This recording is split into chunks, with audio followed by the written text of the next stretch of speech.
Awesome. So in this video, I'm going to go over the cost approach for the, this is chapter 7. The second part is cost approach. The cost approach assumes that if you cannot find enough comparable sales, but you want to know the valuation, what you do is you really say, hey, the estimated value of my property is based on the cost of building a similar type, a similar property. So the procedure is you have an estimated reproduction cost of improvements. That is, you're building the property based on the same material, the same quality, or the same type of construction. Let's say, this is important, reproduction cost. Let's say you're trying to estimate the value of a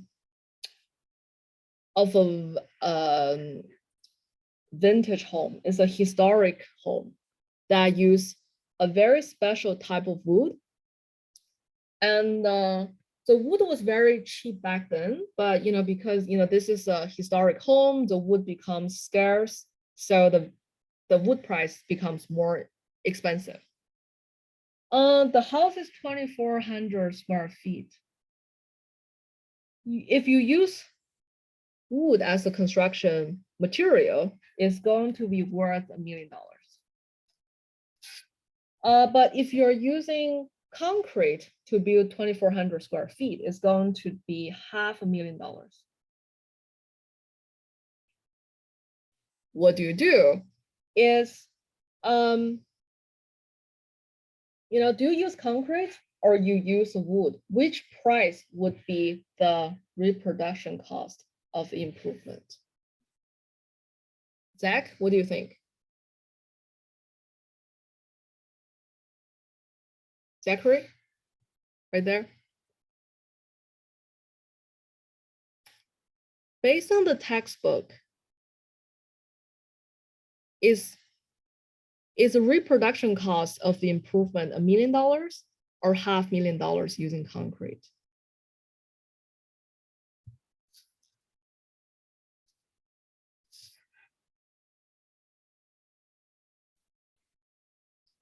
So the answer is, this is very important, right? I'm asking you because you will be tested on the exam.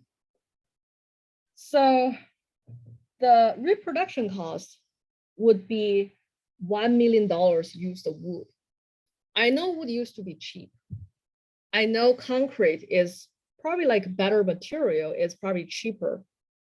However, the definition of reproduction cost is using the same material as the subject uses and using the same construction methodology.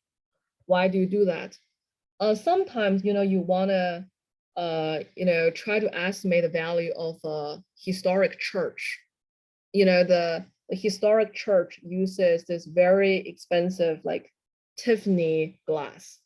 You don't want to replace a Tiffany glass with a regular glass, even if it's better for lighting, right? Because the special valuations, the different materials are all captured in the valuation of that property.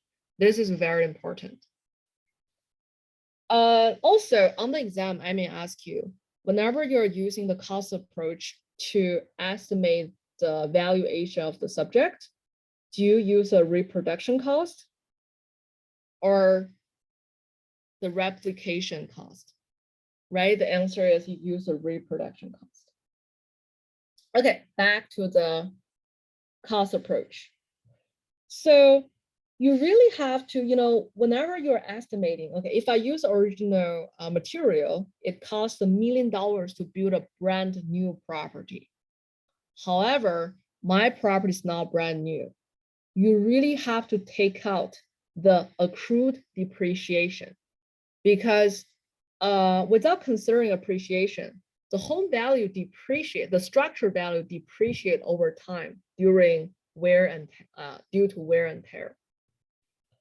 So the cost of new subtract the accrued depreciation over the age of the house, we have a depreciated cost of the building improvement. Next, very importantly, a lot of students forget this.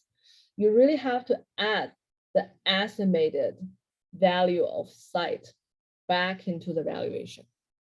Remember, whenever we're calculating the estimated reproduction cost, we're not including the value of the site, the value of the lot.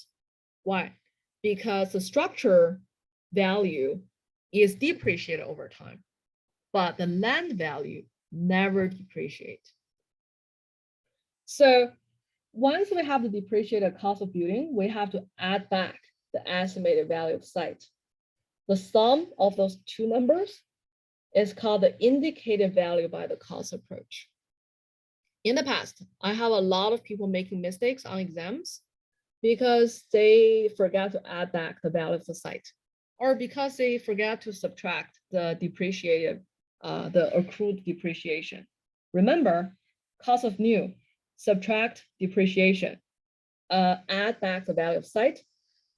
That would give you the indicated value by the cost approach. Okay, again, reproduction cost, replacement cost. Replacement cost is the cost to create something equal utility. That's maybe like the same square footage. Reproduction cost is the exact physical replica using the same material, same labor. Okay. So here are a couple resources for you to find the construction cost. For the sake of time, we are not going to discuss that. Next, I want to just really walk you through the calculation of accrued depreciation. In the previous example, we say we really have to subtract the total depreciation from the cost. Okay. So 3 things we have to consider. The book gives a really good explanation. So those will be the conceptual questions. But in today, like really read the textbook. But in today example, I kind of want to walk you through an example. Okay. Based on, let me give you an example.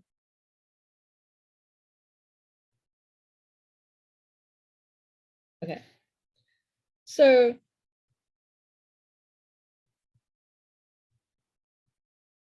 let me make one example for you.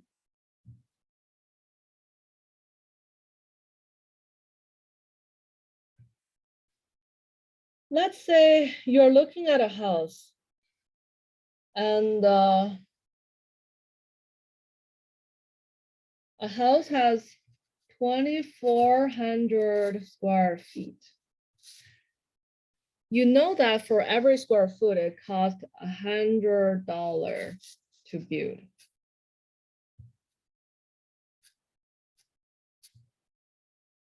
Okay. So let's assume that the cost of reproduction cost for the house is solely based on square footage. So we know the estimated reproduction cost is 2,400 times $100 per square foot. Okay, so that's the estimated reproduction cost.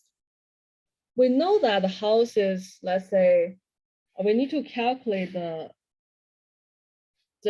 accrued depreciation. Accrued depreciation equal to annual depreciation times age. So to calculate that, how do you calculate annual depreciation? Is the value of new is reproduction cost is 2,400 times 100 subtract. You assume that the salvage value of the property is going to 0. You assume that the average life of a house is 100 years. So assume that the house value would go down every year by the equal amount. And then after 100 years, it goes to 0. So now we know that the annual depreciation for the house is 2,400 every year. Okay. And if I tell you the house is 30 years out of 100 possible useful life, then we know that the accrued depreciation is 2,400 every year times 30 years. We have the accrued depreciation. So the depreciated cost of building improvements now is 70% of 2,400 times $100. Any question? This is the depreciated cost of the building improvements. If I tell you the value of the site is $50,000, then you add the value of the site, you have an indicated value by the cost approach. On the exam, I will for sure ask you to calculate either annual depreciation or accrued depreciation or the depreciated value cost of the building or the indicated value of the cost approach. You really need to know how to calculate each variable. Question? Question?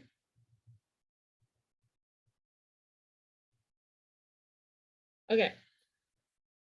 So in some questions, I may also ask you to say, I may ask you what kind of property would be more applicable for the cost approach.